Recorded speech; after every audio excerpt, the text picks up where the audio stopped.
All right, players are done shuffling. Let's see what they have. Keep, kill you. Let's go for the turn 0 kill. Yes. Oh, Brad's on the play, so I guess he won. Oh, Brad plays a land. Now, again, Brad does have 4 Forcibles in his deck. He's going to need one. So, Lion's Eye Dive, I love where this is going. I wonder if Brad has Force. And we're going to do a land grant on Chroma. We're going to Chromox land grant. Now, some of you guys probably know that Brad does not consider himself to be a legacy aficionado.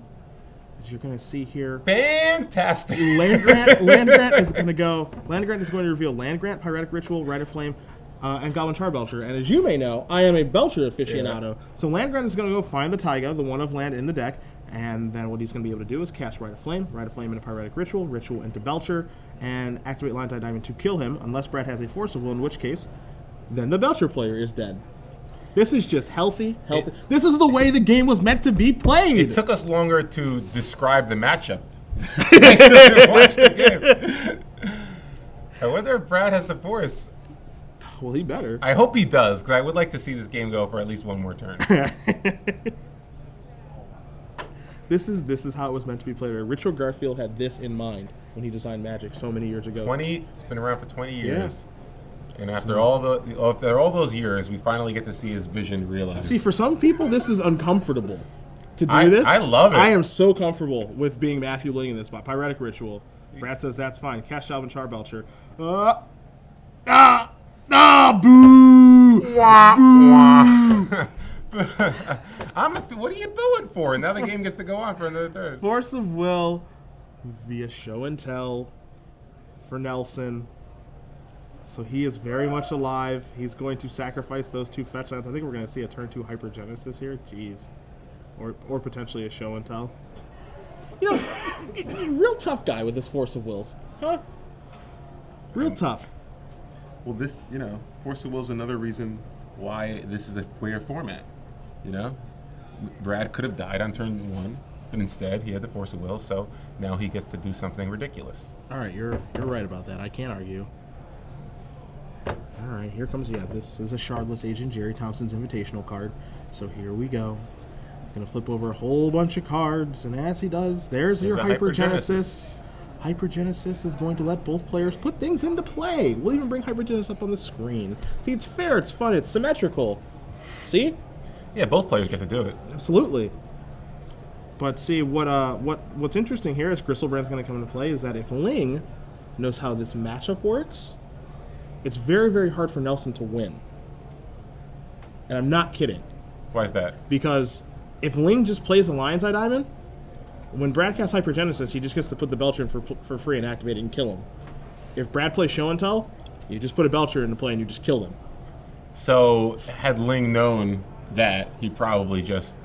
Oh, so apparently this is Ling's first Legacy tournament, so had he known that, he probably just doesn't go for it. Now, of course, it's game 1, so he doesn't, there's a good chance that he doesn't know what Brad's playing and stuff like that. So if I'm in Ling's spot there, I'm just going to go for it and try to kill my opponent. Mm-hmm. But if you're working with information that you know your opponent is playing Hypergenesis, where the only ways that they can actually function is by casting Show and Tell or Hypergenesis, then yeah, you just kind of wait around. So you chill. Let's see here. Maybe Brad will make a mistake and cast Show and Tell, and Ling managed to draw one of his... that would be insane. Charbells. Doesn't look like he does have the Charbells. He has a Burning Wish. And he's trying to rebuild his hand. Problem is, Gristlebrand's really not going to let that be a thing. Wow. So apparently Brad doesn't know that trick either. Yeah, risky stuff. Omniscience coming into play. What if he just drew Belcher and he just kills him? That would have been awesome. Yeah, that would have been the best thing in the history of the world. So Omniscience comes into play, and it looks like Brad's going to go through the motions of doing some other ridiculous things. Cast some more insane cards. There's Emrakul. I like to take an extra turn. Ling says, Brad explains, so yeah, I'm gonna take an extra turn. I'm gonna kill you now. And Ling says, oh, okay, I guess I concede. So there you go. Brad Nelson up a game. We're being informed Jerry T lost 1-2 to an Elves player with a single Emrakul in the board. As Jerry cast a Show and Tell or whatever, and at end came an Emrakul. You see Brad Nelson up a game. Hypergenesis up over Belcher. That did happen in Cincinnati. That little anecdote about Mr. Thompson. You want to go over the sideboards? I gotta say, there's something to be said about a combo deck that you can accidentally just lose. I love it. Get your combo. I love it. I think that's great. I really do. So Matt, I mean, you're the Belcher expert. I know a lot of Belcher players don't even bother having a sideboard. Are you one of those people, or do you like actually boarding in some cards? I'm a fan of having a sideboard. I think if people are going to let you play 75 cards, you should probably use all 75, especially if you have Burning Wish, so you have an Empty the Warrens to wish for. Now, oftentimes, the other cards in the sideboard of the Belcher deck that you can Burning Wish for, that comes up rarely, if ever. One of the few ones that actually does come up is Goblin War Strike, which Ling does have. Sometimes you're also able to find diminishing returns. He has a Reverend Silence and a Pyroclasm, Infernal Tuner, Hull Breach, and Shattering Spree. I've had those cards in my sideboard as well. Again, it's pretty rare that it does come up, but the cards that do matter are Xantid Swarm and Pyroblast, 4 of each in the sideboard there for Matthew Ling, and so I would not be surprised to see Xantid Swarm or Pyroblast, one of the two, come in. I think if you board in all 8 of those, you dilute your deck too much of actually being full of ritual effects to be able to actually get to the 7 mana to cast Belcher or create a large storm count for Empty the Warrens. So I wouldn't board too many. That's why I don't like seeing 8 of them in the sideboard, but I would board some number of them. For Brad, he's got 3 Ingot Chewers, 4 Leyline Sanctities, 4 Dismembers, 1 Misdirection, 1 Show and Tell, and 2 City of Traders. So what Nelson can do is he could board in Leyline Sanctity, so the Belcher is off, and it will force Ling to actually draw a Burning Wish to find a Reverend Silence to be able to go off. But that part of the combo doesn't stop Empty the Warrens, and there are more Empty the Warrens in the deck, be it 4 Wishes and 3 copies of Empty. That's 7, then Belcher's 4. So Leyline is an option because you actually just can kind of mize it and it come into play, and Misdirection is pretty poor in Nelson's deck. So I think that's certainly a good option, and probably the only option, honestly. Well, if you board out the Misdirection, that's 3 blue cards that you suddenly can't pitch to Force of Will. Yeah. So, I mean, again, Brad does have other cards. He has Omniscience, Show and Tell, he has Shardless Agents, he has Progenitus. But again, that's not that many cards to pitch to Force of Will if you need it. Yeah. So, can you really afford to board out 3 blue cards and replace them with 3 non-blue cards? Given how important Force of Will obviously is, given how we saw Game 1 go out, play out. That is a good question. He does have, a card like Terrastodon that he could sideboard out. If he'd like to, he can lower the threat count in his deck, but that is a little bit risky. And Terrastodon could actually win you the game, where there are games where the Belcher player just, has to cast a naked Charbelcher and hope to draw another Ritual the following turn, and Terrastodon could blow that up and then ultimately win Brad the game. So. But then again, I mean, Leyline of Sanctity is one of those cards that if you get it into play off of a Show and Tell or Hypergenesis, that actually can do this exact same thing, right? Like it can protect you from the Charbelcher activation. Yeah, that's true. It'd be interesting to see what Brad does here. Again, my only concern, I agree with you, I think Leyline comes in. I just don't know what you'd board out. My only concern, I agree, I don't think Misdirection is that great, but the fact that it's blue, I think, is really what's important there. And you do want to get the blue card count high. You're definitely right about that, so that you can actually cast Force of Will a very high percentage of the time. No argument to be had there, my friend. So Matthew Ling, he's on the play now, debating if he can keep this hand. Charbelcher, would you say they mulligan aggressively? Or well, you have to mulligan if you don't have one of the things to go off. If you don't have one of the 11 cards, 4 Burning Wish, 4 Charbelchers, or 3 Empty the Warrens, you must mulligan. And it's a situation where I feel like the deck can mulligan down to 6 and still function. 5 is too hard. Okay, so 6 cards, a bunch of ritual effects you just keep? Yeah. Okay. Yeah, I'll keep that one. I'm not happy about it, but I don't think that I can win on 5 cards. Yeah. So Matthew Ling decided to keep his opening 7. Brad Nelson, unfortunately, is going to be going down to 6. Now, Brad's deck doesn't seem like one of those decks that mulligans that great. Obviously, he decides that he can actually go Show and Tell Grizzlebrand. I mean, that's obviously good. He doesn't need that many cards to go off. But if it's not Show and Tell into Grizzlebrand and it's just Hypergenesis, sometimes it might not be enough. Like Hypergenesis Progenitus is not good enough probably in this matchup. Just getting a Progenitus into play. Nelson going to keep has Leyline of Sanctity. So, does Ling have a Burning Wish or an Empty the Warrens? Again, 7 is more than 4. We'll see if he has one of those. There's a Lotus Petal. He's moving and grooving. Alright, there's a Chromox on a Simian Spirit Guide. So this is going to be interesting here, because it looks like he's not... Is this going to be turn 1 empty? Because Ooh, easy.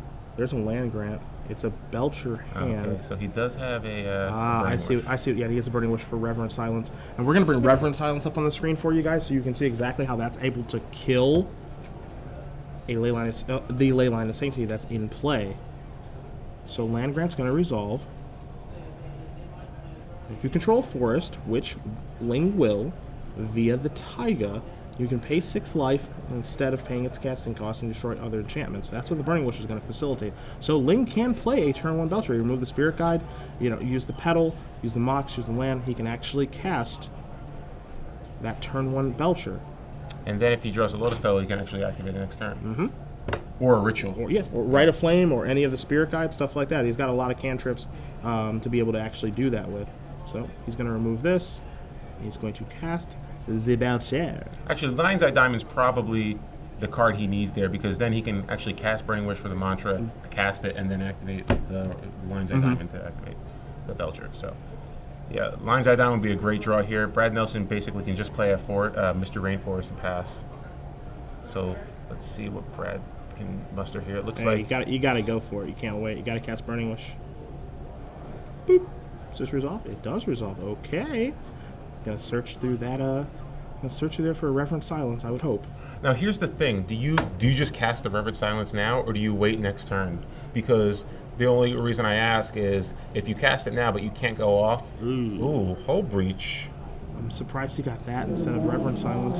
He definitely has Reverent Silence in the sideboard. Yeah.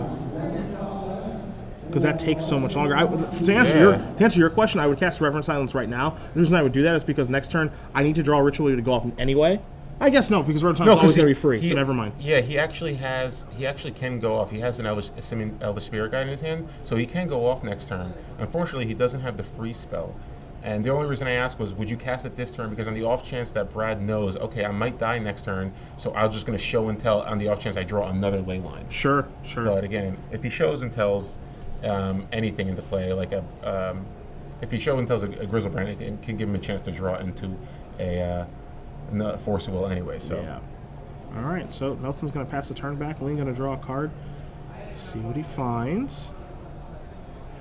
Now it looks like he just has to cast Hull Breach here. Yeah. And he's going to kill that, and it works. See if he has does he have a Lion's Eye Diamond? No, he just passes the turn back, crosses his fingers. Nelson draws a Show and Tell. Nelson passes the turn back. And here we go. Discard Simian Elvish Spirit Guide, activate Charbelcher. That should be it. Warning. Warning. Warning. This is going to hurt a lot. So Brad's just going to look through his deck, knowing there's no more lands. He just wants to kind of see how Matthew actually sideboarded here. You know when you're in those power plants, there's a big eruption going off? That's what's happening right now. So it looks like Matthew boarded in some combination of Pyroblast and Xanthic Swarm. Yeah. I like the Pyroblast because actually it can force your combo through, and it can actually counter a Show and Tell as well. I like that. But Xanthic Swarm, I just don't like that one very much. Again, you can't board in all 8. Yeah. And you realistically you can't even board in 6. So if you're you have to pick one or the other for the matchup. And if you're going to pick one or the other, I agree with you because Pyroblast is going to have multiple functions here. It can take care of Force of Will, and it can take care of Show and Tell. And so for that reason alone, I want that instead of something else. As Ling is going to tie up this matchup between him and Nelson. Belcher and Hypergenesis, they're going to game 3. Our turn count right now, I believe, is at 6. Yeah. Maybe 7. No, maybe 7. I think the first game it was 1, 2, 3. First game was 3 turns. 5 turns. First game was 3 turns. Well, it not really. We're going to argue semantics. On the third turn, Brad did cast his combo, but it took him an extra turn to actually kill him. Actually, it would take 6 turns because the mackerel turn that he got. So technically speaking, if you took the over on 4.5, you won. I don't know how I feel about this. However, these semantics here, I don't know, buddy.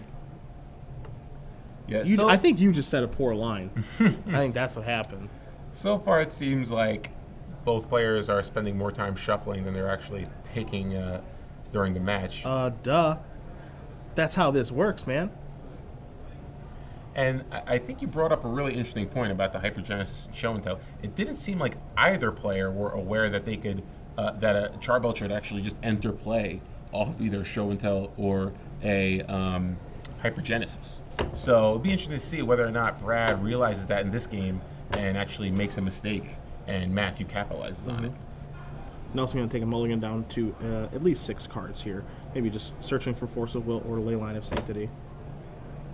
Ling does not look thrilled with his Doesn't look thrilled, but it looks like he's keeping. Or no, he's going to be mulliganing as well. So both players going to 6 here. I would say probably favors Ling a little bit. Yeah, I think so. I think so. I wouldn't be too surprised. I mean, Brad doesn't need a lot to go off, but then again, when we say go off, it doesn't necessarily mean he's going to win the game. It just means he's going to get something into play. Now, it could be a macro, which is very good, or it could be a Grizzlebrand. But if it's just a Progenitus, or I mean, that's not the end all be all for this matchup. So, quick update for you guys at home about some of the named players out there in the field. Brian Barondoin sitting at 3-0. He's playing Sneak and Show today. Todd Anderson sitting at 2-1. I believe he is also sneaking and showing. And Chris